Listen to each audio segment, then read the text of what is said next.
پتر، بس یہ سوچ اپنے دل میں بٹھا لے کہ اللہ سونا کسی کے ساتھ برا نہیں کرتا، کبھی اس ذات سے بدگمان نہیں ہونا۔ یہ بدگمانی دل کو کالا شاہ کر دیتی ہے، اور جس بندے کو اللہ سے سچا پیار ہو اس کے دل میں پھر کسی اور وہم یا بدگمانی کی گنجائش ہی کہاں بچتی ہے۔ اس نے کھوجتی نگاہوں سے اس کا چہرہ پڑھا۔ وہ ساری باتیں ٹھیک صحیح، پر ابا لوگ دل بہت دکھاتے ہیں۔ سکینہ کی آنکھیں نمکین پانیوں سے بھر گئی تھیں۔ وہ مردعش ہاتھوں سے اپنی گردن کو چھو رہی تھی۔ پتہ ہے ابا، یہ لوگ جو اللہ کی زمین پر اکڑ کر چلتے ہیں، جن کو اس نے صحت و تندرستی سے نوازا ہے، وہ سمجھتے ہیں کہ یہ اللہ کا ان پر احسان نہیں بلکہ ان کا کمال ہے۔ ہم جیسوں کو اگر اس نے کسی بیماری کی آزمائش میں ڈالا ہے تو اس میں ہماری کوئی خامی یا گناہ ہوگا، اس لیے وہ ہمیں عجیب عجیب سی نظروں سے دیکھتے ہیں، کانوں کو ہاتھ لگا کر توبہ توبہ کرتے ہیں۔ وہ آج پہلی دفعہ اپنے باپ کے سامنے اس طرح سے جذباتی ہوئی تھی۔ پتر، لوگ جتنا بھی دل دکھائیں، یہ یاد رکھا کر کہ جب اللہ کے بندے ہمیں توڑتے ہیں تو ان کو توڑنا ہی ہمیں اللہ سے جوڑتا ہے۔ اللہ دتا کمہار نے مسکراتے ہوئے اسے ایک اور مشکل سبق پڑھایا۔ ابا تو بڑی اوکھی اوکھی باتیں کرتا ہے۔ اس کے منہ بنانے پر ابا بے اختیار ہنس پڑا تھا۔ اسی لمحے ڈاکٹر خاور نے کمرے میں قدم رکھا اور سکینہ کے دل کی دھڑکنوں میں ایک ارتعاش سا برپا ہو گیا۔ وہ اللہ دتا کمہار کو دیکھ کر چونکے۔ اس سے پہلے بھی ان کی سکینہ کے ابے سے 2-3 ملاقاتیں ہو چکی تھیں۔ سبز رنگ کے بڑے بڑے خانوں والی تہبند باندھے سفید کرتے میں ملبوس یہ محنت کش بندہ ڈاکٹر خاور کو ہمیشہ ہی اچھا لگا تھا، اس لیے وہ انتہائی محبت سے ملے۔ واہ، کمرے میں تو آموں کی مہک پھیلی ہوئی ہے، انہوں نے دائیں بائیں دیکھتے ہوئے بڑی خوشگوار مسکراہٹ کے ساتھ کہا۔ ڈاکٹر صاحب، آپ کے لیے خاص طور پر لنگڑے آموں کی پیٹی ملتان سے لایا ہوں۔ اللہ دتا کمہار کو ڈاکٹر خاور کا بے غرض سا انداز بہت اچھا لگتا تھا۔ سر کیوں ایسی زحمت کرتے ہیں؟ یقین مانیں مجھے بہت شرمندگی ہوتی ہے۔ آخری دفعہ بھی آپ دیسی گھی اور شکر لے آئے تھے اور میں نے منع کیا تھا۔ ڈاکٹر خاور، جو کہ اپنے ایک جونیئر ڈاکٹر کے ساتھ راؤنڈ پر تھے، ایک دم ہی ان کی محبت پر شرمندہ ہوئے۔ ڈاکٹر صاحب، یہ تو تحفہ ہے اور محبت بھرے تحفوں سے کون شرمندہ ہوتا ہے؟ اللہ دتا کمہار کی آنکھوں میں خلوص کی فراوانی تھی۔ کسی اور کا تو پتہ نہیں، لیکن یقین کریں مجھے شرمندگی ہوتی ہے۔ ایک تو آپ اتنا لمبا سفر کر کے آتے ہیں اور ساتھ میں اتنا سامان بھی لے آتے ہیں۔ انہوں نے تازہ ایکس رے کی رپورٹ کو غور سے دیکھتے ہوئے کہا، بھائی ڈاکٹر صاحب، میں تھوڑی اٹھا کر لاتا ہوں، اپنا کام تو بس لاری پر رکھنا ہوتا ہے، آگے لاری والے جانے۔ اللہ دتے نے اپنا صافہ ایک کندھے سے دوسرے کندھے پر منتقل کرتے ہوئے خوشگوار لہجے میں کہا، پھر آپ بھی تو ہم غریبوں کا اتنا خیال رکھتے ہیں۔ اللہ دتا کی بات پر وہ ہلکا سا ہنس پڑے۔ سکینہ کو دل کی دھڑکنوں کو سنبھالنا دشوار ہو گیا۔ بھائی وہ تو میری ڈیوٹی ہے، اور ڈیوٹی کوئی کسی پہ احسان تھوڑی ہوتی ہے۔ ڈاکٹر خاور کے انداز میں متانت نمایاں تھی۔ پتر، احسان کر کے کسی پر احسان نہ جتانا بھی بڑا افضل کام ہے، اور یہ احسان کرنے سے زیادہ اوکھا ہے۔ اللہ دتے نے کی بات پر ڈاکٹر خاور نے بے یقینی سے انہیں دیکھا۔ ایک بات تو بتائیں، آپ نے تو کبھی اسکول کالج کی شکل تک نہیں دیکھی، پھر آپ اور اماں جی اتنی گہری باتیں کیسے کر لیتے ہیں؟ ڈاکٹر خاور نے سخت تعجب سے دریافت کیا۔ پتر، پڑھائی صرف مدرسوں میں تھوڑی ہوتی ہے۔ ایک پڑھائی وہ ہوتی ہے جو آپ کو زمانہ سکھاتا ہے، ایک پڑھائی وہ ہوتی ہے جو اللہ خود بخود آپ کے دل میں اتار دیتا ہے۔ ہم ان پڑھ جاہل لوگ ہیں، لفظوں کی گھمن گیریاں ہمیں نہیں آتی، بس نیت صاف ہے، اور یہ بھی مولا کریم کا احسان ہے، ہمارا کوئی کمال نہیں۔ ابے نے ہاتھ جھاڑ کر سادگی سے کہا تھا، جبکہ ڈاکٹر خاور کو اپنے سامنے کھڑے بندے پر سخت رشک آیا، جس کے دل میں سب کے لیے خیر اور بھلائی تھی، جو اس شکر گزاری کی نعمت سے مالا مال تھا۔ بھئی یہ سکینہ کو بھی سمجھایا کریں، یہ آج کل بڑی مایوسی والی باتیں کرتی ہے۔ ڈاکٹر خاور نے اس کی فائل کو میز پر رکھتے ہوئے ہلکے پھلکے لہجے میں اس کی شکایت کی تو سکینہ کا مجسم سماعت بنا دل باغی ہونے لگا۔ دل کی بے ربط دھڑکنوں کو سنبھالنا آسان کام تھوڑی تھا۔ ڈاکٹر صاحب، سوچنے والی بات ہے نا کہ اگر بندے کے مزاج میں اتار چڑھاؤ نہ ہو تو وہ بندہ تھوڑی نہ ہوا، پھر تو لکڑی کا گڈا ہو گیا نا۔ اللہ دیتا کی بات پر وہ چونکے۔ اللہ سونا دل کو غمزدہ کرتا ہے تو بندہ اس کی طرف لپکتا ہے نا۔ میری سکینہ تو بہت بہادر ہے، بس اللہ نے اپنی محبت اور آزمائش کا ذرا اوکھا پرچہ اس کے ہاتھ میں تھما دیا ہے، اس لیے کملی دھی ذرا پریشان ہو جاتی ہے۔ اللہ دیتے نے اپنی لاڈو رانی کی بھرپور حمایت کی تھی۔ لیں سکینہ، آپ کے ابا جی نے تو ہمیں پہلی ہی بال پر آؤٹ کر دیا، مان گئے ہم بھی۔ آپ کی اماں ٹھیک کہتی ہیں کہ سکینہ کے ابے کو اس سے بہت پیار ہے۔ ڈاکٹر خاور بے اختیار ہنسے تھے اور ان کی ہنسی نے سکینہ کے دل میں پھول ہی پھول کھلا دیے تھے۔ واہ، اندر تو بڑی رونقیں لگی ہوئی ہیں۔ سفید کیٹی کی شلوار قمیض میں اندر داخل ہوتا اعجاز سکینہ کو آج سے پہلے کبھی اتنا برا نہیں لگا تھا۔ اعجاز اندر کھڑے ڈاکٹروں کو دیکھ کر تھوڑا سا جھجک کا شکار ہوا۔ اس کے چہرے پر پھیلی خفت سکینہ کو اور زیادہ کوفت کا شکار کر رہی تھی۔ ڈاکٹر خاور کے ساتھ کھڑا درمیانے قد کا دبلا پتلا جاجی، جس نے میٹرک کا امتحان پاس کر کے اللہ دتے کمہار کی شاگردی اختیار کر رکھی تھی، وہ سکینہ کو ویسے ہی اچھا نہیں لگتا تھا، جبکہ ڈاکٹر خاور کے ساتھ کھڑا تو وہ اس سے اور بھی عجیب لگ رہا تھا۔ ابا اس لیچر کو ہر دفعہ پتہ نہیں کیوں لے آتا ہے، جس سے بات کرنے کی بھی تمیز نہیں۔ سکینہ نے ڈاکٹر خاور کے ساتھ اپنے آپریشن کی تفصیلات کو ڈسکس کرتے اعجاز کو کھا جانے والی نظروں سے دیکھا تھا۔ اس کا بس نہیں چل رہا تھا کہ اعجاز کا ہاتھ پکڑ کر کمرے سے باہر نکال دے۔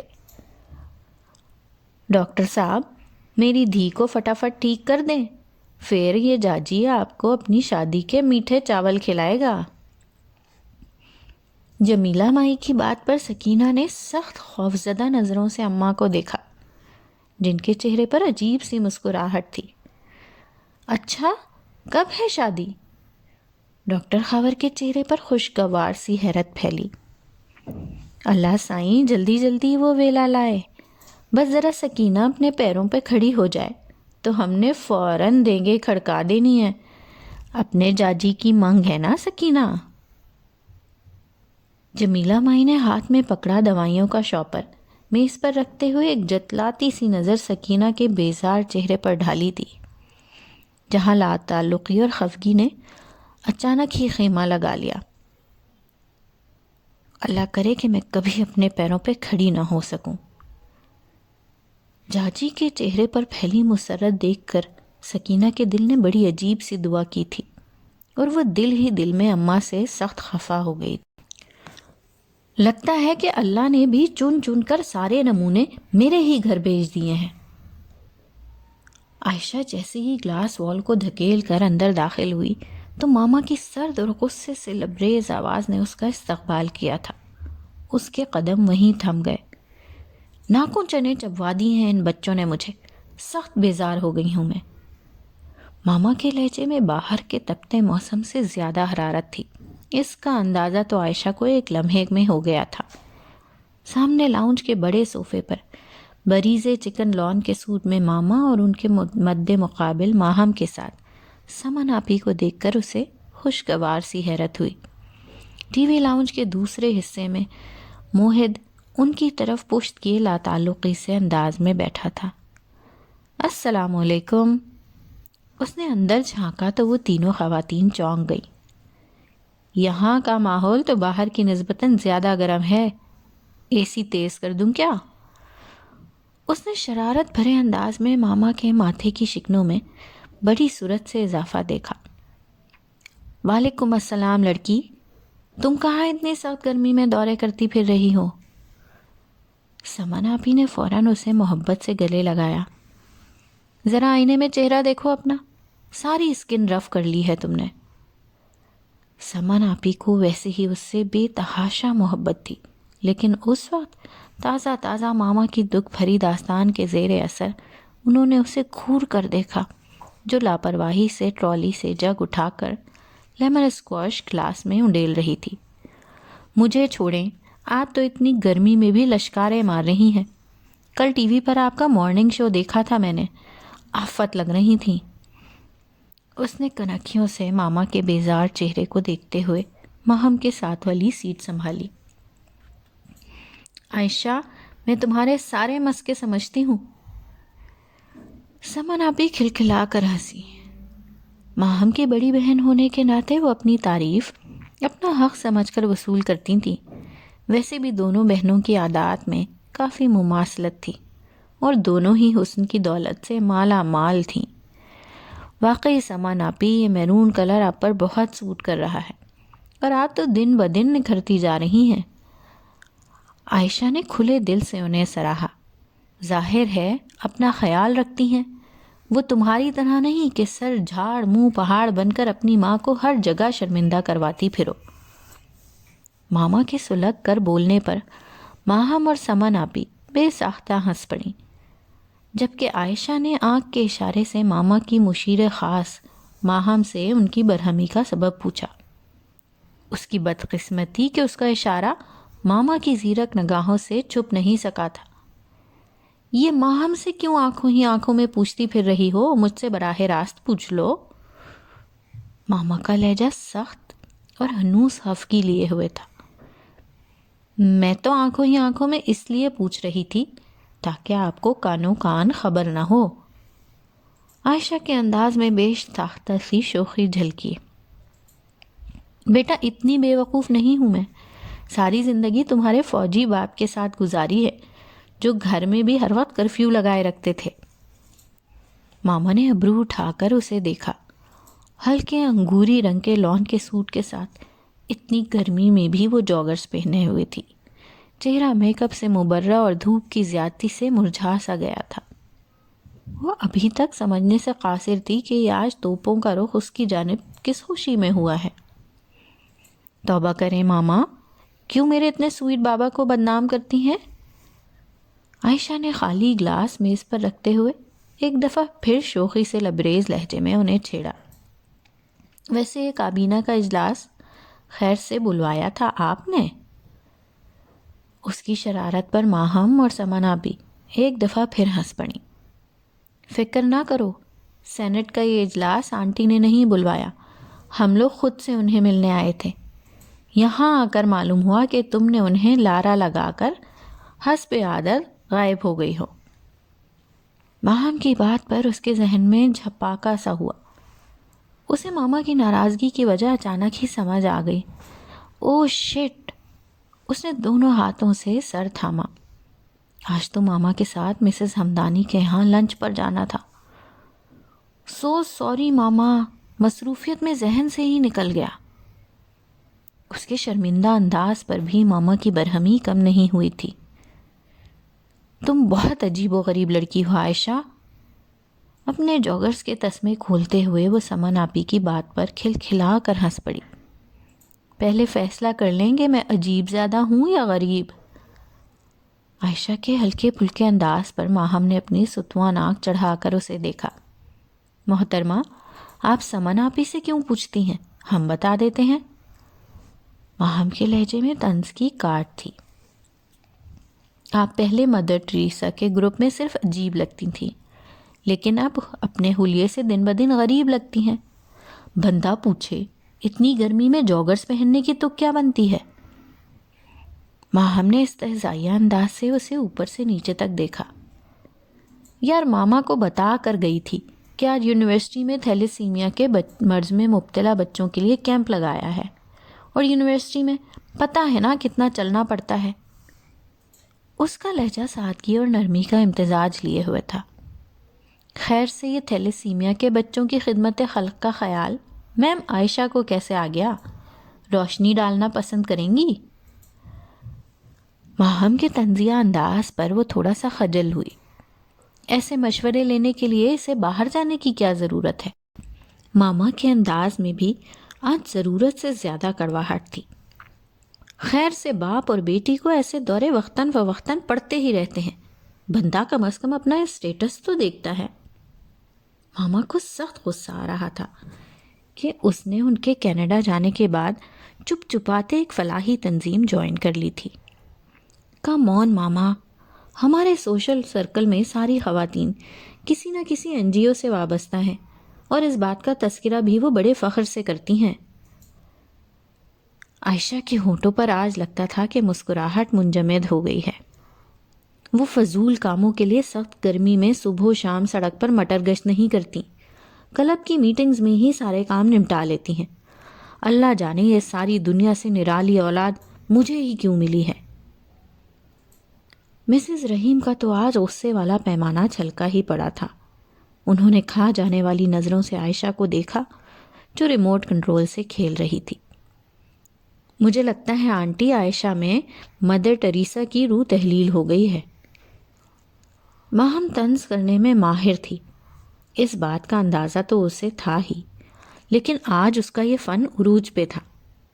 پہلے یونیورسٹی میں اس کے یہ ڈرامے ہوتے تھے، میں نے سوچا کہ چلو 2-4 دن کا بخار ہے اتر جائے گا، لیکن یہاں تو لگتا ہے کہ بخار خاصا بگڑ چکا ہے۔ پتہ نہیں اسے گندے مندے بچوں کو پیار کرتے ہوئے الجھن کیوں نہیں ہوتی۔ پچھلے ہفتے چوکیدار کی نواسی کو خسرہ نکلا ہوا تھا اور عائشہ صاحبہ اسے گود میں اٹھائے ڈاکٹر کے پاس لے جا رہی تھی۔ مجھے ٹینشن ہو رہی تھی لیکن اسے کوئی پرواہ ہی نہیں تھی۔ مسز رحیم کو اچانک ہی کچھ دن پہلے کا منظر یاد آیا تو انہوں نے بیٹھے بیٹھے ناگواری سے پہلو بدلا۔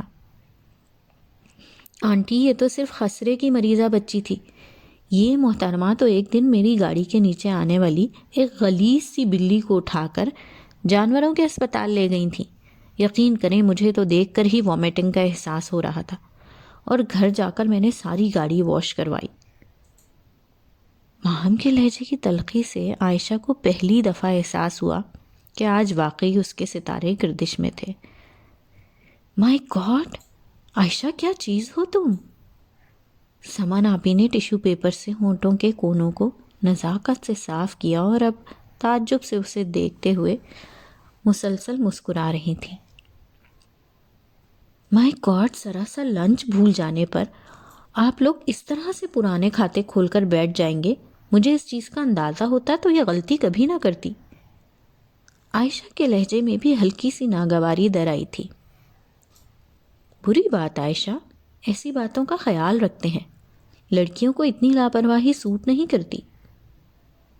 سمن آپی نے بھی نصیحت کرنے کا موقع ہاتھ سے جانے نہیں دیا تھا۔ سمن کیوں بھینس کے آگے بین بجا رہی ہیں؟ میں اس سے سخت مایوس ہو چکی ہوں۔ ماما نے ایک سرد اور لاتعلق سی نگاہ عائشہ پر ڈالتے ہوئے زہر خند لہجے میں کہا تھا۔ وہ اب کچن میں جانے کے لیے کھڑی ہوئیں۔ ماما کون سا ایسا گناہ کر دیا ہے عائشہ نے جو آپ اس طرح عدالت سجا کر بیٹھ گئی ہیں؟ بالکل خاموش بیٹھا موہت ایک دم ہی چیخا، اس کے ماتھے کی رگیں ابھر سی گئی تھیں۔ اس کے اس طرح اچانک چیخنے پر کمرے میں سناٹا چھا گیا۔ کون سا دنیا سے انوکھا کام کر دیا ہے اس نے؟ شکر ادا کیا کریں کہ آپ کی بیٹی میں انسانیت ہے، بے حس نہیں ہے وہ۔ موہت نے قدرے خشونت سے سب کو دیکھتے ہوئے تلخی سے کہا۔ وہ اب ان سب کے سامنے ویل چیئر پر بیٹھا تھا اور اس کی آنکھیں شعلے برسا رہی تھیں۔ بیٹا میرا مطلب یہ نہیں تھا۔ ماما بوکھلا کر صوفے پر بیٹھ گئی۔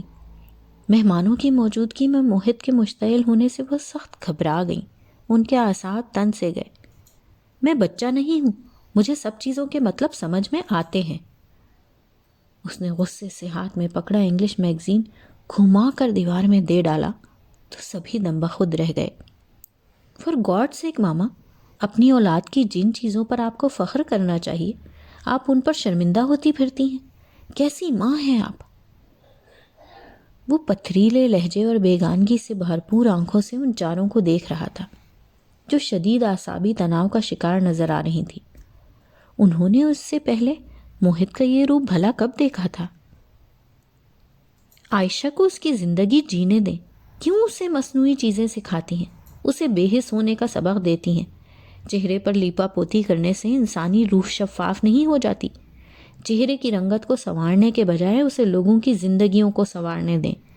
یہ خوبصورت جسم 4 دن کی چاندنی ہے، یہ کاغذی پھول جیسے چہرے کسی کو زیادہ دیر تک اچھے نہیں لگتے۔ موہت سبھی کے کانوں میں پگھلا سیسا انڈیل رہا تھا۔ اس دن وہ بیٹ مین کی بہن کی شادی پر گئی اور آپ نے ہنگامہ کھڑا کر دیا۔ وہ یتیم خانے کے بچوں کو پڑھانے کے لیے جانے لگی تو آپ کو وہ ناگوار گزرا۔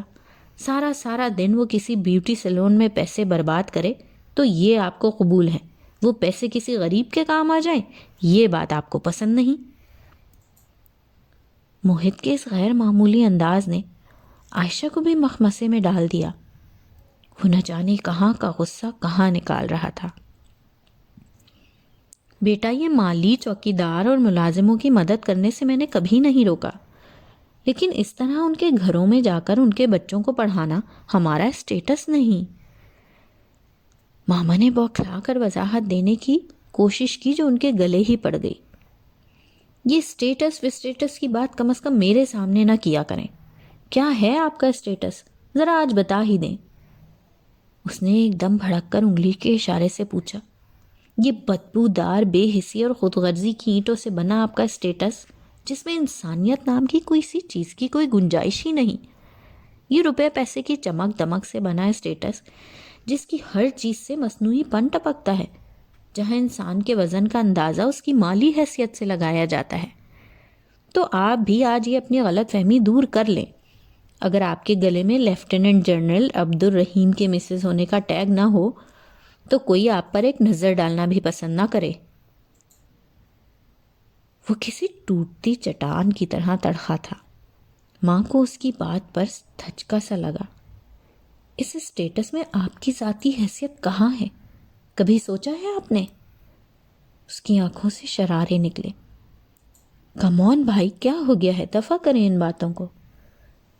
عائشہ بوکھلا کر کھڑی ہوئی۔ ماما ٹھیک کہہ رہی ہیں، میری غلطی تھی، مجھے بھول گیا تھا کہ مجھے لنچ پر جانا ہے، اس لیے ماما خفا ہو رہی تھی۔ عائشہ نے فوراً اٹھ کر اس کے کندھوں کو ہلکا سا دبا کر اسے ٹھنڈا کرنے کی کوشش کی تھی، جو کچھ کامیاب رہی تھی، اس لیے وہ اب بولا تو لہجے میں قدرے نرمی تھی۔ تمہیں تو ذرا سا لنچ پھولا ہے، جبکہ لوگ تو دوسروں کی زندگیوں کے ساتھ کھیل کر سب کچھ بھول جاتے ہیں۔ موہت کا چہرہ شدید نوعیت کی اعصابی شکست و ریخت کا خماز نظر آ رہا تھا۔ اس کی بات پر ماہم نے بے چینی سے پہلو بدلا۔ ماما کو خود خیال کرنا چاہیے، کیوں ہر تیسرے دن یوں عدالت کا کٹہرا سجا کر بیٹھ جاتی ہیں، لوگوں کے سامنے اپنے دکھڑے روتی ہیں، عائشہ ایسی کیوں ہے، موہد ویسا کیوں ہے، خدا را معاف کر دیں ہمیں۔ اس نے باقاعدہ ہاتھ جوڑ کر تلخی سے کہا تھا۔ اس کے متنفر انداز پر ماما کی آنکھیں ڈبڈبا گئیں۔ کیا ہو گیا ہے موہد؟ کیوں اتنے ٹچی ہو رہے ہو؟ آنٹی تو شروع ہی سے تم لوگوں کی ایسے ہی کیئر کرتی ہیں۔ سمن آپی نے محتاط انداز سے کہتے ہوئے اس کی سرخ آنکھوں سے نظریں چرائیں۔ سمن آپی کی بات پر ایک زہریلی سی مسکراہٹ اس کے چہرے پر ٹھہر گئی، لیکن وہ خاموش رہا۔ موہت پلیز یہ آنٹی کو اذیت دینا بند کرو، وہ کوئی ایسی غلط باتیں بھی نہیں کر رہی کہ تم خواہ مخواہ جذباتیت کا شکار ہو رہے ہو۔ ماہم نے ناگواریت سے اسے ٹوکا، جو اس کی بات پر دل جلانے والے انداز سے ہنس رہا تھا۔ تمہیں تو ماما کی ساری باتیں ہی ٹھیک لگیں گی، کیونکہ وہ کچھ باتوں میں بالکل تمہاری طرح سخت دل ہیں۔ موہت کی بات پر ماہم کا چہرہ سرخ ہوا۔ جہاں تک جذباتی ہونے کی بات ہے تو دنیا ہم جیسے جذباتی لوگوں کی وجہ سے ہی چل رہی ہے، جنہوں نے انسانیت کے جذبے کو بچا رکھا ہے، ورنہ بے حسی کی ردا اوڑھ لینا کون سا مشکل کام ہے، بس ایک لمحہ لگتا ہے۔ اپنی بات مکمل کر کے وہ جا چکا تھا، لیکن اس کی باتوں کی تلخی کا دھواں اے سی کی ٹھنڈک کے ساتھ پورے کمرے میں پھیل چکا تھا۔ ڈاکٹر خاور، آپ کو پتہ ہے کہ زندگی سب سے زیادہ بری کب لگتی ہے؟ ڈاکٹر زویا نے ہسپتال کی لمبی شاہراہ پر پیدل چلتے ہوئے ایک دم رک کر کہا۔ دونوں اطراف سے درختوں میں گھری یہ سڑک بہت خوبصورت تاثر چھوڑتی تھی، اور آج تو موسم ویسے ہی غضب کا تھا۔ وہ دونوں فارغ تھے، اس لیے لمبی واک کرتے ہوئے رہائشی علاقے کی طرف نکل آئے تھے۔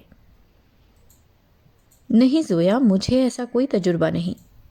وہ بھی چلتے چلتے رکے اور انہوں نے ایک درخت کی ٹہنی کو ہلکا سا شرارت سے ہلایا تو بہت سے پھول ڈاکٹر زویا کے اوپر آن گرے۔ انہوں نے چونک کر اپنے سے کچھ فاصلے پر مردانہ وجاہت سے مالا مال شخص کو دیکھا، جن کو دیکھتے ہی اس کے دل کی دھڑکنیں بے ترتیب ہو جاتی تھیں۔ ڈاکٹر خاور، زندگی سب سے زیادہ بری اس وقت لگتی ہے جب آپ کا کوئی بہت پیارا دوست آپ سے روٹھ جائے۔ ڈاکٹر زویا کی آنکھوں سے جھلکتے منہ زور جذبے پر وہ بری طرح چونکے۔ انہوں نے مسکراتے ہوئے سامنے کھڑی دلکش سی لڑکی کو دیکھا، جو گلابی لون کے سوٹ میں بہار کا ہی کوئی خوبصورت رنگ لگ رہی تھی۔ آپ میری اس دن والی بات کے پس منظر کی وجہ سے کہہ رہی ہیں تو میں وضاحت کر دوں کہ میں آپ سے خفا نہیں تھا، بس ہلکا سا گلا تھا، انہوں نے صاف گوئی سے کہا، اور وہ دونوں پھر چلنے لگے۔ دیکھیں ڈاکٹر خاور، آپ کی اور میری کوئی دوستی آج کی تو ہے نہیں۔ وہ چلتے چلتے رکیں۔ ہم نے اپنی ساری میڈیکل لائف اکٹھے گزاری ہے۔ میری زندگی میں یہ پہلا موقع تھا جو آپ اس طرح مجھ سے ناراض ہوئے۔ یقین کریں میں پوری 2 راتیں سلیپنگ پلز لینے کے باوجود نہیں سو سکی۔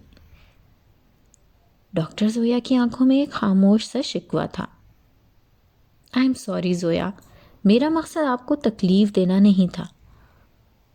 وہ دونوں بازو سینے پر باندھے اب اپنی سحر انگیز آنکھوں کو ان پر ٹکائے کھڑے تھے۔ ڈاکٹر زویا کے دماغ سے سارے لفظ بھگ کر کے اڑ گئے۔ آپ کو پتہ ہے نا، مجھے اپنے پروفیشن سے محبت نہیں، عشق ہے، اور میں اس چیز پر کوئی سمجھوتا نہیں کرتا۔ مجھے لگا کہ آپ مجھے غلط سمجھ رہی ہیں، بس اسی وجہ سے میں تھوڑا تلخ ہو گیا تھا۔ ڈاکٹر خاور نے سیاہ تارکول کی سڑک پر پھیلے سفید پھولوں کو دلچسپی سے دیکھتے ہوئے وضاحت دی۔ ڈاکٹر خاور، میں بھلا آپ کو کیوں غلط سمجھوں گی؟ وہ اپنی بڑی بڑی سنہری آنکھیں پھیلائے سخت حیرت سے اس دشمن جان کو دیکھ رہی تھیں۔ آپ کا اور میرا ساتھ کوئی آج کا نہیں، 7-8 سالوں پر محیط ہے، اور آپ اچھی طرح جانتے ہیں کہ میں نے آپ کی وجہ سے پاکستان آنے کا ارادہ کیا، اور اس بات کی وجہ سے ماما پاپا ابھی تک مجھ سے ناراض ہیں۔ ڈاکٹر زویا کے لہجے میں ہلکی سی افسردگی در آئی، حالانکہ ان کو معلوم ہے کہ ایسے بے وقوفانہ فیصلے آپ ہمیشہ سے کرتی آئی ہیں۔ ڈاکٹر خاور کا شریر انداز اسے اچھا لگا۔ ہاں، صرف آپ کے لیے۔ ڈاکٹر زویا کی گھنی پلکوں میں ایک ارتعاش سا برپا ہوا۔ اس کے چہرے پر اس سمے اتنے رنگ تھے کہ ڈاکٹر خاور نے بمشکل اپنی نظریں ان پر سے ہٹائیں۔ وہ اب ایک درخت کی کھو میں دب کے گلہری کے بچے کو دیکھ رہے تھے۔ انہوں نے ڈاکٹر زویا کی اس بات پر کوئی تبصرہ نہیں کیا۔ آپ بہت ظالم انسان ہیں ڈاکٹر خاور۔ کیا آپ کی زندگی میں محبت نام کی کسی چیز کی کوئی گنجائش نہیں؟ ان کی خاموشی سے اکتا کر اس نے رنجیدگی سے کہا تو وہ متانت بھرے انداز سے مسکرا دیے۔ میں ظالم انسان نہیں ہوں زویا، تھوڑا سا مختلف ہوں۔ وہ اب گہری نظروں سے اپنے سامنے کھڑی جھنجھلائی سی لڑکی کو دیکھ رہے تھے، جس کے دل کے نہا خانوں میں چھپے جذبوں نے اس کے رخساروں میں گلابیاں بھر دی تھیں۔ میری زندگی میں محبت نام کا کوئی پڑاؤ نہیں۔ میں محبت نہیں، عشق کے جذبے کی طاقت پر یقین رکھتا ہوں، اور عشق بھی جو کسی عرفہ مقصد سے ہو، جو انسان کی مردہ رگوں میں زندگی کا گرم لہو دوڑا دے۔ وہ گلے لالہ کے پھولوں کی کیاری کے پاس رکے بڑی سنجیدگی سے کہہ رہے تھے، لیکن ان کا انداز ٹالنے والا تھا۔ ہاں، وہی عشق جو آپ کو صرف اور صرف اپنے پروفیشن سے ہے۔ زویا کے جل کر بھولنے پر وہ بے ساختہ ہنس پڑے۔ ہاں، کہہ سکتی ہیں آپ۔ وہ شرارتی نظروں سے زویا کا جھنجھلایا ہوا سرخ چہرہ دیکھ رہے تھے۔ ٹھیک کہا ہے مومن خان مومن نے، کیوں سنے عرض مضطرب مومن، صنم آخر خدا نہیں ہوتا۔ وہ زویا کی برجستگی پر کافی محظوظ ہوئے۔ دونوں چلتے چلتے کافی دور نکل آئے تھے۔ ان دونوں کے درمیان خاموشی چپکے سے آ کر ساتھ چلنے لگی تھی۔ ایک بات تو بتائیں خاور، وہ کسی غیر مرئی نقطے کو گھورتے ہوئے گویا تھی۔ وہ چونک سے گئے۔ آپ کو اپنی پیشنٹ سکینہ کیا بہت عزیز ہے؟ اس کے تھمے تھمے لہجے پر خاور نے بغور اسے دیکھا۔ مجھے سکینہ ہی نہیں، اپنا ہر مریض بہت عزیز ہے، انہوں نے ایک ایک لفظ پر زور دیتے ہوئے کہا تھا۔ میں اللہ سے بس ایک ہی دعا مانگتا ہوں کہ جو بھی شخص میرے پاس آئے، اللہ اس پر کرم کر کے اسے میرے ہاتھوں شفا دے۔ میں اپنی مسیحائی انسانیت کے لیے وقف کر چکا ہوں۔ ڈاکٹر خاور کے لفظوں میں چھپی سچائی اور خلوص ڈاکٹر زویا کے لیے نیا نہیں تھا، لیکن آج وہ ان کی باتوں پر کوفت کا شکار ہو رہی تھی۔ سکینہ بہت پیاری لڑکی ہے، اللہ سے محبت نے اس لڑکی کی شخصیت میں خاص رنگ بھر دیے ہیں۔ اسے اللہ نے بہت خوبصورت آواز سے نوازا ہے، آپ کبھی اس سے حمد یا نعت سن کر دیکھیے گا۔ ڈاکٹر خاور کا اس کبڑی لڑکی کو سراہنا اسے سخت ناگوار گزرا تھا، لیکن وہ مصلحتاً خاموش رہی۔ وہ کہاں سے پیاری ہے ڈاکٹر خاور؟ نہ چاہتے ہوئے بھی زویا کے منہ سے پھسل گیا۔ اگر آپ کے نزدیک حسن کا پیمانہ صرف ظاہری اور جسمانی خد و خال پر مشتمل ہے تو پھر واقعی وہ آپ کے پیمانے پر پورا نہیں اترتی، لیکن اگر آپ دل اور نیت کی سچائی کو دیکھیں اور اس کی مثبت اپروچ کے ساتھ زندگی کے بارے میں رویہ دیکھیں تو وہ اس لحاظ سے بہت خاص ہے۔ ڈاکٹر خاور نے بھی آج شاید اس کو جلانے کی قسم کھا رکھی تھی۔ وہ ٹی وی کے ایک نعتیہ مقابلے میں شرکت کرے گی، آپ بھی چلیے گا؟ ڈاکٹر خاور کی آفر پر وہ تھوڑا سا چونکی۔ آپ اسے کن کاموں میں لگا رہے ہیں ڈاکٹر صاحب؟ زویا کے چہرے پر ایک طنزیہ مسکراہٹ پھیلی۔ اصل میں زویا، وہ جس مرض میں مبتلا ہے اس کا علاج بہت طویل اور صبر آزما ہے۔ ایسے مریض اکثر اپنی ساری زندگی ایسے ہی گزار دیتے ہیں، اس لیے میں چاہتا ہوں کہ وہ خود کو کسی مثبت مشغلے میں مصروف رکھے۔ وہ حد درجہ سنجیدگی سے کہہ کر وارڈ کی طرف چلنا شروع ہو گئے۔ خاور، جہاں تک میرا محدود علم ہے تو ایسے مریضوں میں تو ریکوری کے چانسز بہت کم ہوتے ہیں، اور 100 میں سے 2-3 مریض ہی صحت یاب ہوتے ہیں۔ پھر آپ کیوں خواہ ان کو امید دلا رہے ہیں؟ اس کا عجیب سا انداز ان کو برا تو لگا، لیکن وہ تحمل بھرے انداز سے گویا ہوئے۔ کیا کوئی مسیحا اپنے مریض کو مایوسی اور نا امیدی کی بھٹی میں دھکیل سکتا ہے؟ انہوں نے سنجیدگی سے پوچھا۔ انسان کو پریکٹیکل ہونا چاہیے۔ زویا کا یہ لاتعلق سا انداز انہوں نے پہلی دفعہ دیکھا تھا، اس لیے انہیں رنج سا ہوا۔ مائی ڈیئر زویا، کسی اور شخص کو پریکٹیکل ہونے کا مشورہ دینا دنیا کا سب سے آسان کام ہے۔ آپ ایک ڈاکٹر ہیں۔ خدا نخواستہ یہی مرض آپ کی کسی بہن، بھائی یا والدین میں سے کسی کو ہوتا تو کیا آپ انہیں صاف صاف کہہ سکتی تھی کہ اسی تکلیف کے ساتھ اس وقت تک زندگی گزارو جب تک عمر کے خیمے اکھڑ نہیں جاتے؟ ڈاکٹر خاور کی تلخ بات پر وہ لاجواب ہوئیں۔ ہم انسان کون ہوتے ہیں کسی کو یہ فتویٰ دینے والے کہ اس کے مرض کا دنیا میں کوئی علاج نہیں، جبکہ ہمارا دین کہتا ہے کہ موت کے علاوہ دنیا کی ہر بیماری کا علاج موجود ہے۔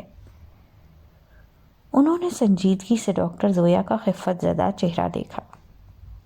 وہ جو 7 آسمانوں کے اوپر ہم سب کا رب ہے نا، وہ بہت رحیم و کریم ہے۔ وہ اپنے بندوں کو مختلف چیزوں سے آزماتا ہے، جن میں سے ایک بیماری بھی ہے۔ وہ جب چاہے جس کو شفا دے۔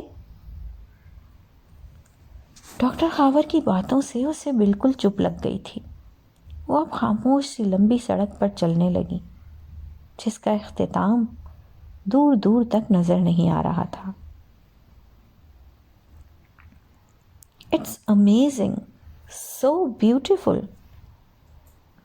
کوئی اس کے بالکل پیچھے کھڑا توصیفی انداز کے ساتھ بولا تو وہ چونک گئی۔ اپنی پینٹنگ کو آخری ٹچ دیتے ہوئے اس نے بے ساختہ مڑ کر اپنے بالکل پیچھے تھوڑے سے فاصلے پر سفید ٹریک سوٹ میں ملبوس شخص کو دیکھا، جس کی ستائشی نظریں اس کے کینوس پر جمی ہوئی تھیں۔ وہ اپنے کام میں اتنی محو تھی کہ اسے احساس تک نہیں ہو سکا کہ وہ کسی کی گہری آنکھوں کے حصار میں ہے۔ تھینکس۔ عائشہ نے اس اجنبی شخص کا شکریہ ادا کرتے ہوئے اپنا برش صاف کیا۔ وہ اس وقت فاطمہ پارک میں صبح سویرے کی دلکشی اور خوبصورتی سے محظوظ ہوتے ہوئے اپنے کام میں مصروف تھی۔ میں پچھلے 2 دن سے آپ کی اس پینٹنگ کو فالو کر رہا تھا۔ مجھے بہت تجسس تھا کہ اسے مکمل ہوتا ہوا دیکھوں۔ وہ اب اپنے ٹراؤزر کی جیبوں میں ہاتھ ڈالے بڑی بے تکلفی سے کہہ رہا تھا۔ اس کی بات پر عائشہ کو جھٹکا سا لگا، کیونکہ پارک میں بے شمار جاگنگ کرنے والے افراد کی وجہ سے اسے بالکل اندازہ نہیں ہو سکا تھا۔ آپ نے زمین پر بے دردی سے گرے گھوڑے کو جس ہمت اور عزم سے دوبارہ اٹھتے ہوئے دکھایا ہے، یہ قابل رشک ہے۔ ایسا لگتا ہے کہ یہ سفید گھوڑا زندگی کی دوڑ میں بھاگتے بھاگتے اچانک ہی گر گیا ہو۔ گرنے کی تکلیف اپنی جگہ، لیکن اس کے اندر دوبارہ اٹھنے کا عزم جو اس کی آنکھوں سے جھلک رہا ہے، اس نے اس پینٹنگ کو انمول کر دیا ہے۔ وہ بڑے بے تکلف اور بے لاگ انداز سے تصویر کا بالکل ٹھیک تجزیہ کر رہا تھا۔ عائشہ سخت حیران ہوئی۔ کیا اتنے برے طریقے سے زندگی کی دوڑ میں گرنے والا بندہ اسی توانائی کے ساتھ دوبارہ کھڑا ہو سکتا ہے؟ وہ انتہائی سنجیدگی کے ساتھ پوچھ رہا تھا۔ کیا آپ کو انسانی عزم و ہمت پر کوئی شک و شبہ ہے؟ کیا آپ کو پتہ نہیں کہ انسان اللہ کی انتہائی حیران کن تخلیق ہے؟ عائشہ نے اب تفصیل سے اپنے سامنے کھڑے دراز قد انسان کو دیکھا۔ وہ اپنی مقناطیسی کشش کی حامل بادامی آنکھیں سامنے کینوس پر ٹکائے کھڑا تھا۔ کھڑی مغرور ناک، کشادہ پیشانی اور بے نیازی نے اس کی شخصیت کو ایک متاثر کن سا وقار بخش دیا تھا۔ مجھے انسانی عزم پر شبہ نہیں، لیکن انسانی تقدیر اور تدبیر کی بھول بھلائیوں میں انسان جو الجھ گیا ہے، وہ ہر چیز کو قسمت کے کھاتے میں ڈال کر ہاتھ چھاڑ کر بڑی فرصت سے اللہ سے شکوے کرنے لگتا ہے۔ اس شخص نے پیپل کے درخت کے پاس گرے چڑیا کے گھونسلے کو دیکھا۔ ہاں، انسان اس معاملے میں بہت ناشکرا ہے۔ جو چیز اس کے اختیار میں ہو وہ بعض دفعہ اپنی ازلی سستی اور کاہلی کی وجہ سے وہ بھی نہیں کرتا۔ وہ اس کی بات سے متفق ہوتے ہوئے اسے تعجب سے دیکھ رہی تھی، جس نے گھونسلے کو اٹھا کر ایک مضبوط تنے پر رکھ دیا۔ کیا آپ یہ پینٹنگ مجھے فروخت کر سکتی ہیں؟ وہ ایک دم سے مڑا اور انتہائی پر اعتماد انداز سے عائشہ کو مخاطب کیا، جو اس حیران کن بات پر اپنے بیگ سے سیل فون نکالنا بھول گئی تھی۔ آئی ایم سوری، میں یہ سیل نہیں کر سکتی۔ عائشہ نے سامنے کھڑے شخص کی سحر انگیز آنکھوں میں ایک لمحے کو جھانکا اور گڑبڑا سی گئی۔ اس شخص کی وجاہت میں عجیب سی بے نیازی تھی۔ اٹس اوکے، اس نے کندھے اچکائے۔ لیکن کیا آپ ایسی ہی پینٹنگ مجھے بنا کر دے سکتی ہیں؟ اس کی فرمائش پر عائشہ نے جھنجھلا کر اسے دیکھا، جس کے ساتھ یہ پہلی ملاقات تھی اور وہ مان نہ مان میں تیرا مہمان کی تصویر بنا جم کے کھڑا تھا۔ سوری، ایسا بھی ممکن نہیں۔ اس سے ملتی جلتی پینٹنگ تو بن سکتی ہے، لیکن ضروری نہیں کہ اس کے اسٹروک بھی اتنے ہی جاندار ہوں۔ عائشہ نے صاف گوئی سے کہتے ہوئے ڈرائیور کا نمبر ملایا جو پارکنگ میں گاڑی لیے اس کا منتظر تھا۔ وہ تھوڑا سا مایوس ہوا۔ تو کیا یہ آپ نے کسی ایگزیبیشن کے لیے بنائی ہے؟ اس نے کسی خیال کے زیر اثر پوچھا۔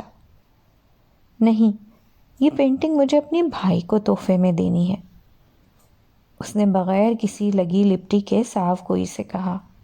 اوہ، اٹس آل رائٹ، اس نے کندھے اچکائے۔ مجھے معلوم نہیں تھا، سوری۔ وہ اپنی بے اختیاری پر کچھ خفت زدہ ہوا۔ ویسے اس مہینے کی 28 تاریخ کو میریٹ میں ایگزیبیشن ہے میری، آپ وہاں وزٹ کر لیں، ہو سکتا ہے کہ آپ کو کوئی اور اچھی چیز مل جائے۔ عائشہ سے اس کے چہرے پر پھیلی مایوسی دیکھی نہیں گئی تو اس نے نہ چاہتے ہوئے بھی اسے دعوت دے دی۔ یس شیور، وائی ناٹ۔ وہ ابھی بھی ٹراؤزر کی جیبوں میں ہاتھ ڈالے سامنے کینوس کو توصیفی نگاہوں سے دیکھ رہا تھا۔ کیا آپ کسی کی فرمائش پر کسی آئیڈیا کو رنگوں کی زبان میں بیان کر سکتی ہیں؟ اس اجنبی نے بھی شاید آج عائشہ کو جی بھر کر حیران کرنے کا تہیہ کر رکھا تھا۔ کسی کے خیال کو کینوس پر منتقل کرنا آسان کام نہیں، اس میں ضروری نہیں کہ آپ کو ویسا ہی کام ملے جیسا آپ کے ذہن میں ہو۔ عائشہ کو اب اس سے گفتگو میں لطف آنے لگا تھا۔ مجھے ایسی پینٹنگ چاہیے جس کے ہر اسٹروک سے عزم، ہمت اور حوصلے کے رنگ نمایاں ہوں، تصویر چاہے کوئی بھی ہو۔ اس کی بے ریا آنکھیں عائشہ کے چہرے پر ٹکی ہوئی تھیں۔ یہ عائشہ کے لیے کوئی مشکل ٹارگٹ نہیں تھا۔ میں کوشش کروں گی۔ وہ فوراً ہی رضامند ہو گئی اور پھر اگلے کئی گھنٹوں تک وہ یہ سوچ کر پریشان ہوتی رہی کہ آخر حامی بھرنے کی ضرورت ہی کیا تھی۔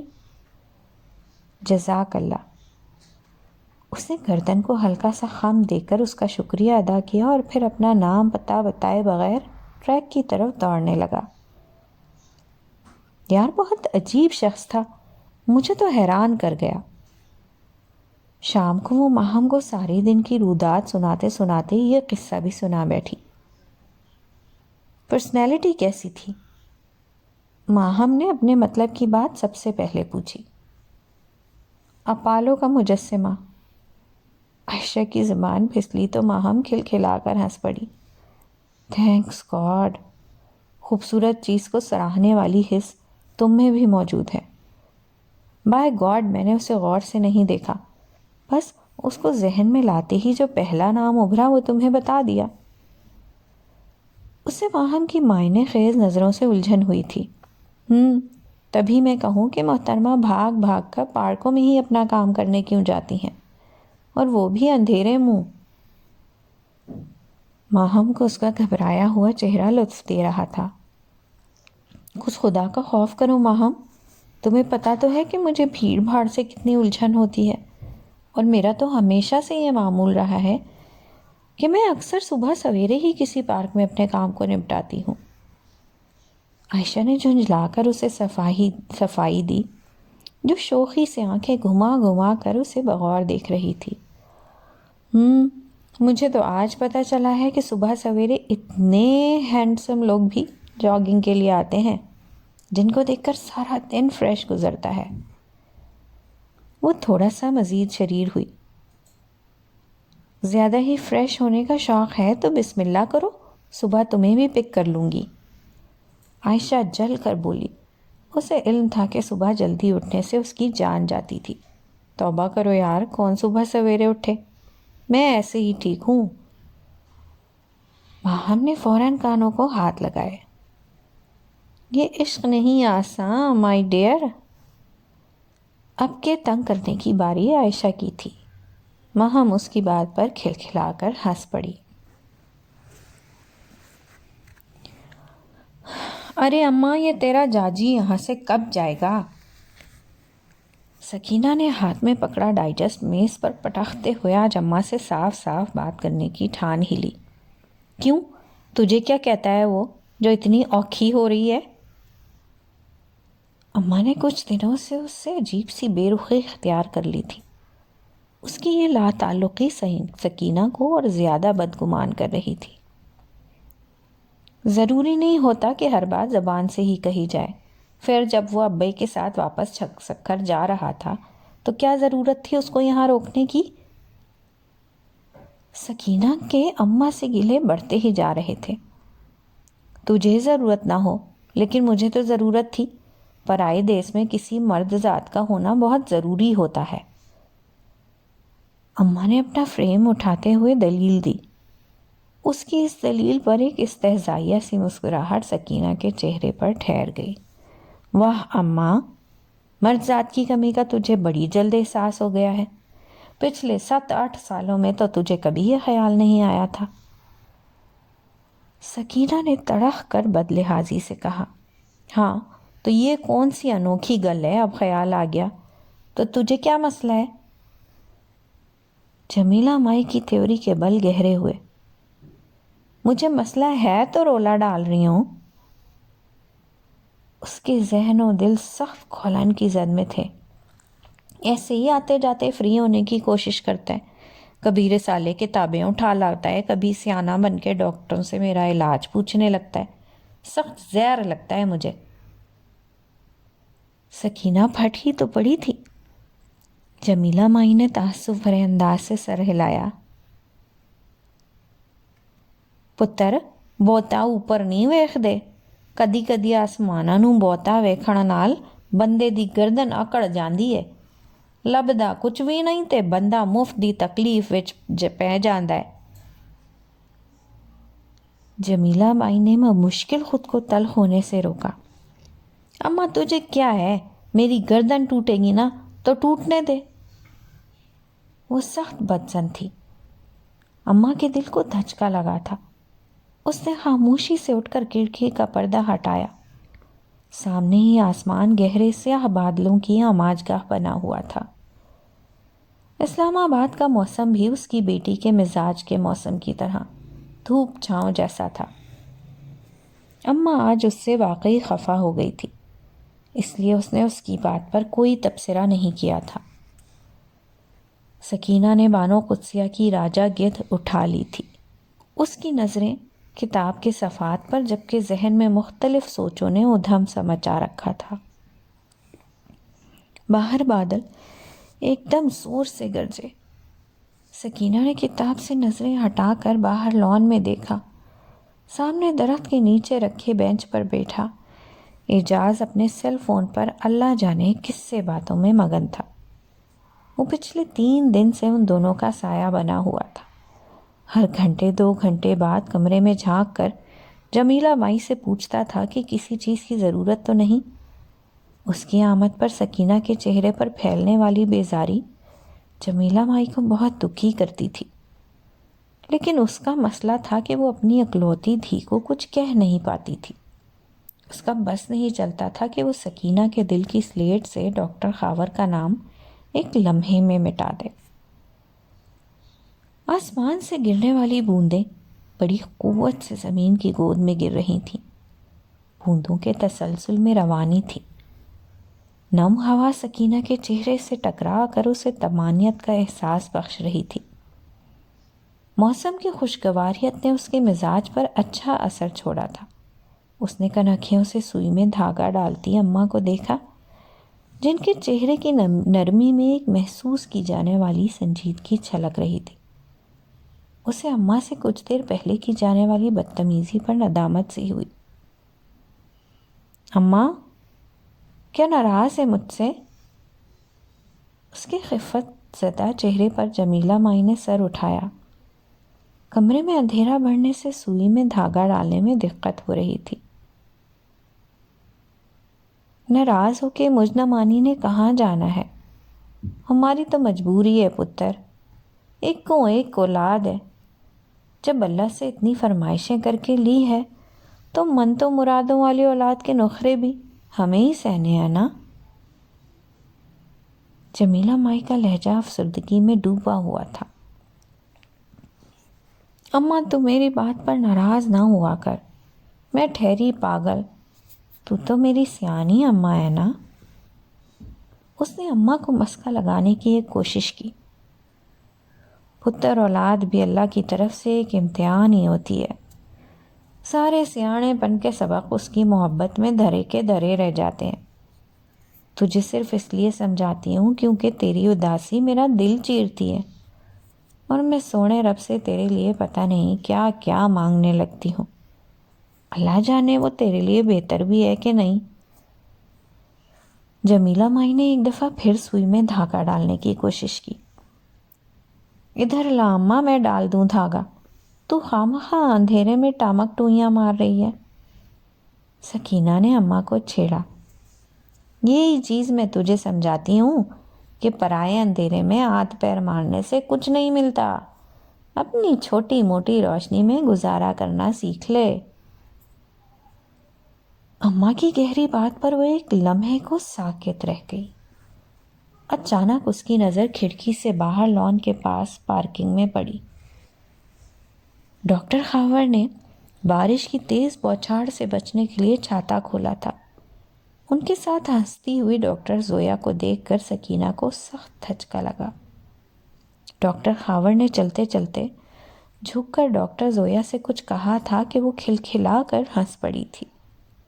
سرخ رنگ کے اسٹائلش سے سوٹ میں اس کا سراپا ایک خوبصورت سانچے میں ڈھلا لگ رہا تھا۔ وہ بالکل ایک نازک سی گڑیا کی طرح تھی۔ سکینہ نے نہ چاہتے ہوئے بھی اس سخت ناپسندیدہ منظر پر آنکھیں جما رکھی تھی۔ اس کے دل پر آرے چل رہے تھے۔ محبت میں رقابت، یہ جذبہ انسان کو کتنا اذیت دیتا ہے، وہ اس اذیت کے کڑے مرحلے سے آج کل بار بار گزر رہی تھی۔ باہر کے منظر کو دیکھتے ہوئے سکینہ کے چہرے پر کرب کے سائے اتنے گہرے تھے کہ جمیلہ مائی کو اپنے اعصاب پر کوئی ہتھوڑا سا گرتا ہوا محسوس ہوا تھا۔ اس نے فوراً ہاتھ میں پکڑا فریم میز پر رکھ دیا، ورنہ وہ اس کے ہاتھ سے گر جاتا۔ اماں، بارش کتنی بری ہوتی ہے نا؟ سکینہ نے آنکھیں بے دردی سے بند کرتے ہوئے کہا۔ اس کی آواز اتنی آہستہ تھی کہ جمیلہ مائی بمشکل ہی سن سکی۔ پتر، اکھیاں بند کرن نال سچائی دا سورج ڈبدا نہیں۔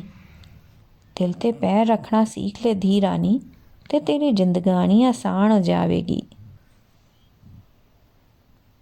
جمیلہ مائی کا ناصحانہ انداز سکینہ کو اور مضطرب کر گیا تھا۔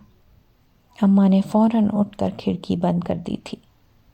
کاش کہ اس کے بس میں ہوتا تو وہ بیٹی کے دل کا دروازہ بھی ایسے ہی بند کر سکتی۔ بھور بن مری کے آسمانوں پر آج کل صبح سے کالے سیاہ بادل اٹکیلیاں کرتے پھر رہے تھے۔ مئی کا مہینہ تھا، لیکن موسم کی حدت میں اضافہ بہت تیزی سے ہوا تھا۔ مسز رحیم پچھلے 3 دن سے اپنی ساری فیملی کے ساتھ آرمی گیسٹ ہاؤس میں مقیم تھیں۔ چنار گولف کلب میں عائشہ اور بابا ہمیشہ انجوائے کرتے تھے۔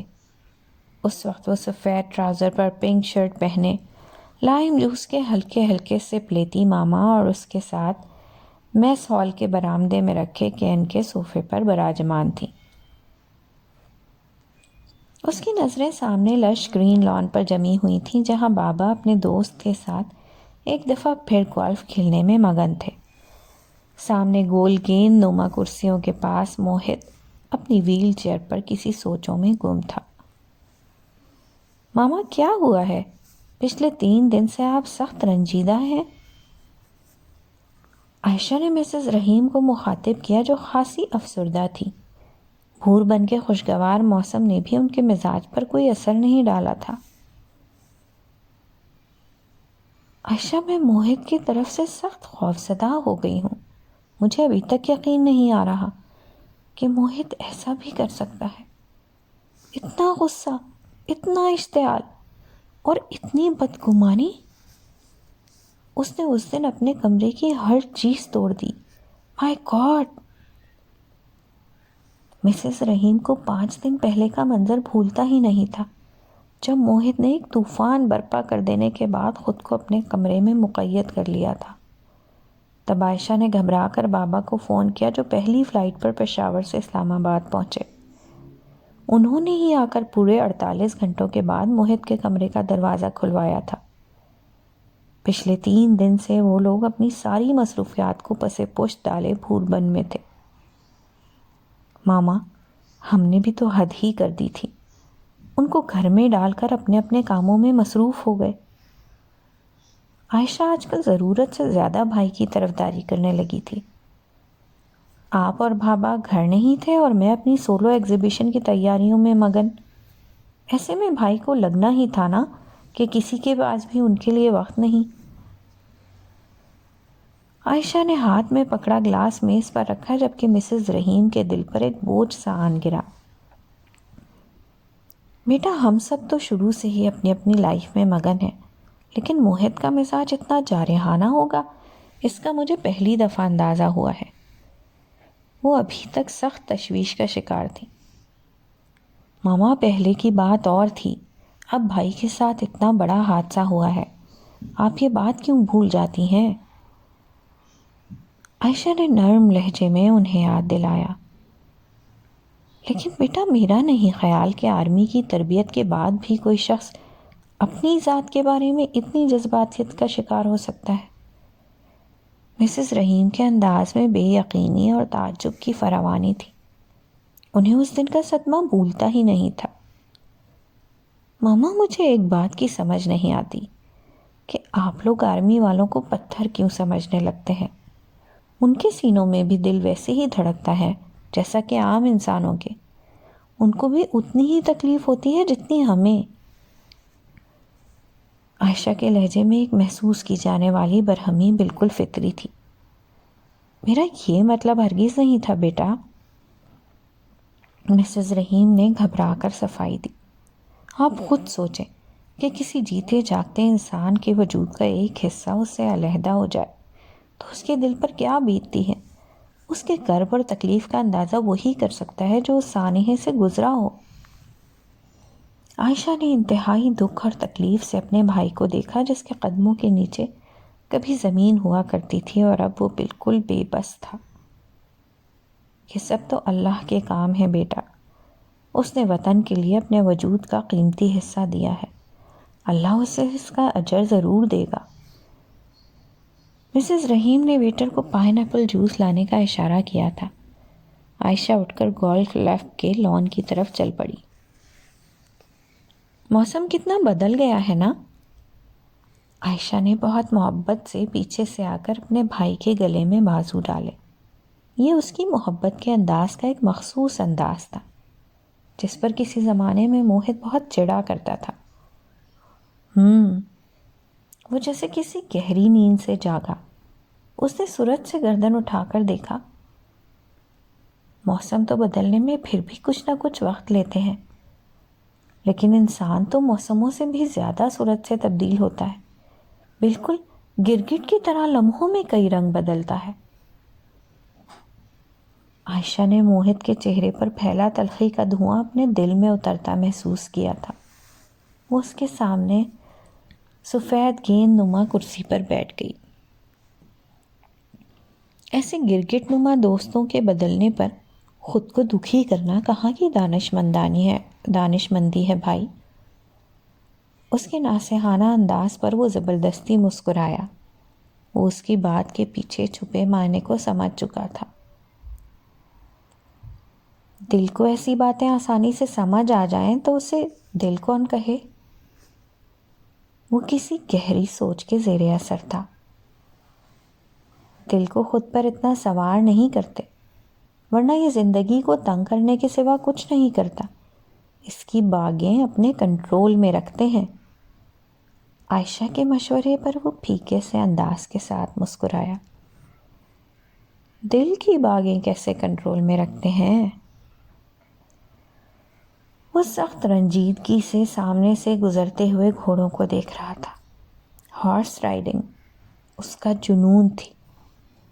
جس طرح گولف کھیلتے ہوئے گولف سٹک کو اور گھوڑے کی سواری کے دوران گھوڑے کو اپنے قابو میں رکھتے ہیں۔ عائشہ کی شرارت بھری مثالوں پر وہ آخرکار ہنس ہی پڑا تھا۔ عائشہ نے ایک پرسکون سی سانس فضا میں خارج کی، لیکن یہ لمحات خاصے مختصر تھے۔ اس گولف کلب میں آ کر میرا دل کر رہا ہے کہ میں ایک دفعہ تو زمین کی سختی کو اپنے پیروں پر محسوس کر سکوں۔ ایک وقت تھا جب کبھی انتہائی فاتحانہ انداز سے زمین پر چلتے ہوئے کبھی میں نے سوچا بھی نہیں تھا کہ ایسا وقت بھی آئے گا جب میں زمین کے سینے پر قدم رکھنے کو ترس جاؤں گا۔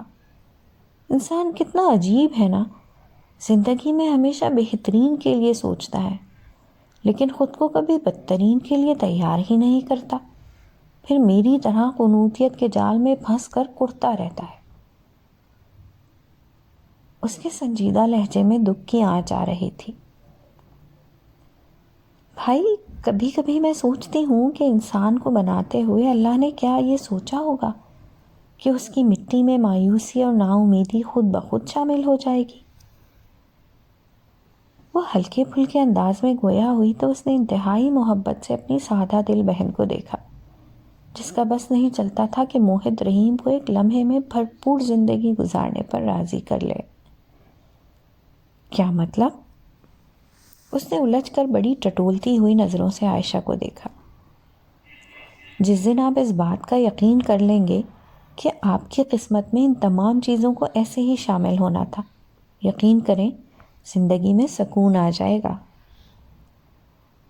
عائشہ کی نصیحت کا اس پر کوئی اثر نہیں ہوا تھا، کیونکہ ایک تمسخرانہ سی مسکراہٹ اس کے چہرے پر بے ساختہ چھلکی۔ کاش کبھی قسمت کی لکیر میرے ہاتھ لگ جائے تو میں اس سے پوچھوں، تمہیں زندگی سے بھرپور چہروں کے ساتھ کھیلتے ہوئے ذرا بھی رحم نہیں آتا؟ اس کے چہرے پر گہری رنجیدگی، افسردگی اور بے بسی کے سارے ہی رنگ تھے۔ قسمت کو کوسنے سے کہیں بہتر ہے کہ بندہ اپنے لیے نئے راستے تلاش کرے۔ ستاروں سے آگے کئی اور جہان ہمیشہ انتظار کرتے رہتے ہیں، بس ہمت پکڑنے کی دیر ہوتی ہے۔ عائشہ اب اٹھ کر اس کے بالکل قریب آ گئی تھی۔ اس نے محبت سے موہد کے بکھرے بالوں کو اپنے انگلیوں سے سنوارا۔ تمہیں یاد ہے آشو، 2 سال پہلے جب تم، میں اور ماہم شام موسیقی میں شرکت کرنے کے لیے PC بھوربن میں آئے تھے؟ اس کے چہرے پر کسی خوبصورت سوچ کا عکس اتنا واضح تھا کہ عائشہ کو اپنے دل میں موجود دکھ کا حجم ایک دم ہی بڑھتا محسوس ہوا۔ بھائی، میں ماضی کی ان خوبصورت یادوں کو کبھی نہیں دہراتی جن کا اعادہ میرے حال کو برباد کر دے۔ موہد کو اس لمحے اپنی بہن بڑی بے رحم لگی۔ اسے اندازہ ہو گیا تھا کہ وہ اس موضوع پر گفتگو کرنا نہیں چاہتی، جو موہد کے لیے خوشی کے ساتھ ساتھ تکلیف کا بھی باعث بنتا تھا۔ موہد نے شکوہ کنان نظروں سے اسے دیکھا، جو لاپرواہی سے کسی مشہور انگلش سانگ کو گنگناتے ہوئے یہ بھول گئی تھی کہ کسی دور میں یہ سانگ بھی وہ تینوں بلند آواز میں گایا کرتے تھے۔